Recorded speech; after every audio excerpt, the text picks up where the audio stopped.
चंद्रशेखर नगर में रत्नदत्त नाम का एक सेठ रहता था। उसकी एक लड़की थी, उसका नाम था जन्मादनी। जब वह बड़ी हुई तो रत्नदत्त ने राजा के पास जाकर कहा कि आप चाहे तो उससे ब्याह कर लीजिए। राजा ने 3 दासियों को लड़की को देखने आने को कहा। उन्हें उन्मादनी को देखा तो उनके रूप पर मुग्ध हो गए,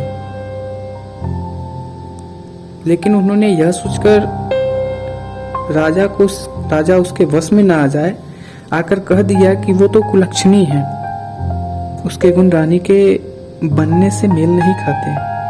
राजा ने सेठ से इनकार कर दिया। इसके बाद सेठ ने राजा को सेनापति बलभद्र से उनका विवाह कर दिया। वो दोनों पति पत्नी खुशी से रहने लगे। एक दिन राजा की सवारी उस रास्ते से निकली जिस रास्ते में बलभद्र का घर था। उस समय उन्मादनी अपने कोठे पे खड़ी थी। राजा की उस पर निगाह पड़ी तो उस पर मोहित हो गया। उसने पता लगाया, मालूम हुआ कि वह सेठ की लड़की है।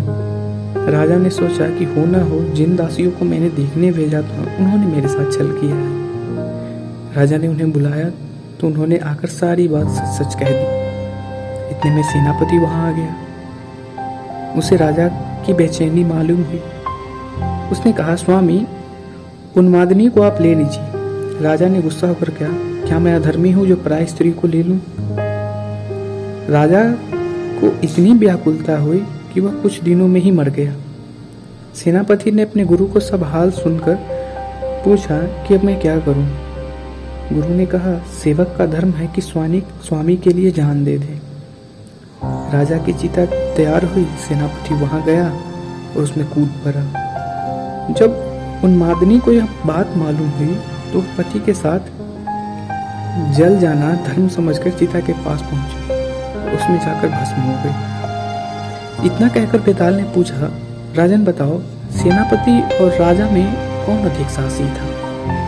राजा ने कहा, राजा अधिक साहसी था, क्योंकि उसने राजधर्म पर दृढ़ रहने के लिए उन्मादनी को उसके पति के कहने पर भी स्वीकार नहीं किया और अपने प्राणों को त्याग दिया। सेनापति कुलीन सेवक था। अपने स्वामी की भलाई में उसका प्राण देना अचरज की बात नहीं।